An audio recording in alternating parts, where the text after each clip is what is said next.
Hello guys, welcome back to another video. So today I will do something different. I'm going to share some replays on how I got 15,000 trophies, 15 and 145 trophies early in the season. It's not easy. You have a lot of good players playing to get there. So I'm going to share some replays and take a look, guys. I had like a really good win condition. I had 2 losses here against 2 counters, but take a look. Like I've got a really good win condition and straight victories. So let me share okay, this is the clan rewards. I'll just create a clan to share the replays with you guys. So okay, we're done with that. So I prepared some replays here that were kind of epic games against Golem. That's kind of a big counter of our deck. We don't have big DPS units. So here I'm going to use to play the skeletons in the back, I guess. I always wait a little bit for our opponent if I don't have like a good hand to start with miner. So as soon as I saw the witch, I knew that he was running a golem, or the probability is really high. So here I thought that he probably doesn't have much air counters because it's a golem deck. So I went straight with my balloon, especially because my musketeer is really healthy. So miner to kill the firecracker. He played the P.E.K.K.A, but we can easily distract that with our skeletons, and we took the tower. And take a look, guys, we have basically 1 point of elixir less than him, so it was really nice. We took his tower and it cost us almost the same he spent on the defense, and that's only because we had the musketeer alive. Otherwise I was not going to play the snowball. So here I always like to play the bomb tower in this position if he plays the golem in the center. So it will kite the golem, and after that the golemites are going to split, 1 to the left and 1 to the right, so we will get no damage from it. So take a look on how I'm distracting his units with the ice golem. Okay, so yeah, we've got like a small damage from the golemite, but it's really small. I didn't play anything into that firecracker because I was preparing a push on the other side.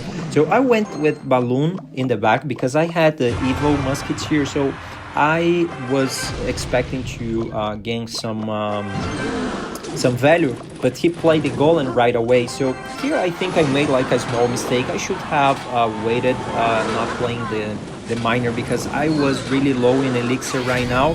So I went with my musketeer in the back because I want to cycle to another one. Even if it is the evil musketeer, you're always waiting to play in something more viable, but in golem it's really nice because we were able to tip that down.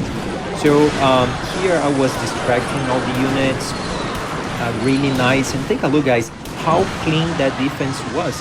So we were really under elixir, and now we are basically finished the game. So here we are going to our second tower. So I always like to do this play if I have the miner in my hand, because as soon as we play the ice golem, we are able to place the balloon over it. So our opponent was trying to BM us, but he lost. He lost with golem, broken deck, lost to 2.9 cycle.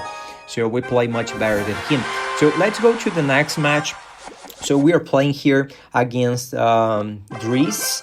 And again, I have kind of a good hand. I was waiting a little bit for him to play something. So when opponents doesn't play in the first play, probably they are using beat down deck. So you have to consider that. So here I saw the minions, but it could be anything because a lot of players are playing minions. I think it's one of the highest usage rates in the game. So every time you see the Lava Hound, you have to play your Musketeer right away, because if he has a big spell, you have to outcycle him and play another Musketeer, because our deck only have one air counter. And take a look on that prediction, guys. I played the Barbaro just before the machine, so I knew that he would play something. Normally these Lava Hound players, they wait the Lava Hound to cross the bridge and they play something on the back. So here I cycle to another Musketeer, but take a look, guys, it's so hard for me to counter that. So I played a great bomb tower. This snowball could be better, but here I was thinking that probably we have lost the game. I didn't know yet if he had any constructions on his deck. If he had construction, it would be almost impossible to win the match. But yeah, I was gathering some elixir, and we are a little bit behind in elixir as well, so we were not in a good position. So I knew that he would play the Lava Hound, so I went straight away with Balloon on the other lane, sorry. And let's see if he's going to defend. Yeah, so I was waiting the value for my evil Musketeer, my evolved Musketeer, sorry. So I took his machine out of the map, and here I'm going to play again a really good Barbaro to distract his Wave Dragon, forcing him to play more and more elixir. So here he played Zap and Fireball. I don't think that Snowball was good, but yeah, that's okay, because I knew that I would lose the tower anyway. So he has another Lava Hound now, and I'm going to apply some pressure. In the end, these games with Lava Hound, sometimes it's better to get 2 versus 2 tower, because you have better condition to win. So take a look, guys, on how much elixir he has on the map, and I'm trying to defend everything. Well, he has probably 15 elixir right now, and I'm only with the 1 Musketeer trying to defend everything. So take a look on how I defend that machine. So that was a really good defense. If I didn't catch that, I probably would have lost the tower. Those skeletons, I was lagging a little bit, so they were bad. The skeletons were bad. So but we are still even in damage. I'm going to play a bomb tower here to predicting his play, his barbs. Here I'm going to kite the Babe Dragon back, so we would be able to defend a little bit better the Lava Hound. And at this moment we were not able to make any push. And look, guys, how I defend that machine. So it was really close. If I didn't defend that, it was the end of the game. So again, Miner in the back just to be annoying. I'm going to go with my Muskie in the back, Barbaro, and he made a huge mistake. So I knew that he lost the game here, because he played the Fireball and he will not be able to defend my push. I only have to hit the tower once, and yeah, and that was a good game, guys. Really hard counter, and we were able to win anyways. So let's go to our next match, and here I'm playing against Mortar, and basically to me it was almost perfect gameplay. I will show you, and that's a big counter as well, because he has constructions, 1 construction and 2 air counters, and he also has a very light deck, so it's easy for him to defend. So here I'm going to go with Miner on the other hand, just to make a little bit of pressure. Take a look, he had to spend the bats on the other lane to defend that. Here I'm going to use 4 elixir for 5 elixir push. And take a look on how I played the skeletons. If you played the skeletons exactly in the middle, they are going to counter the wall breakers. But if you play 1 tile to the left or the right, it will not. So that's important. And look this play, guys. I'm playing the bomb tower on the back. I'm not playing right away in the front. So I'm waiting the cannon part to come into my side, musketeer in the back. I'm being really patient to defend that, and that was perfect defense, guys. And even now he will have to spend something, and I made a prediction on the bats, so I knew that he only had bats to play. So take a look, guys, on how much damage I've got into that. So here again, bomb tower is the best way to go. So skeletons, because I was afraid that he used something and the cannon cart would connect to our tower. So now I know that he has evolved mortar, and we have evolved musketeer. So I was waiting for that. So our elixir going to tank, and here we are going to take out the mortar and also tank with the barbaro for the musketeer. That's perfect defense, guys. Really nice defense. So here we will have a really good counter push. So miner, balloon, and let's see what he has. Bats. Okay, we can easily counter that. So he's spending a lot to stop our balloon, and it will not be enough because we are almost connecting to the tower again. So I think here he knew that he would have to make a big push trying to get our tower, but he's far away from the mortar because he had to defend our balloon. Again, I don't agree with that miner.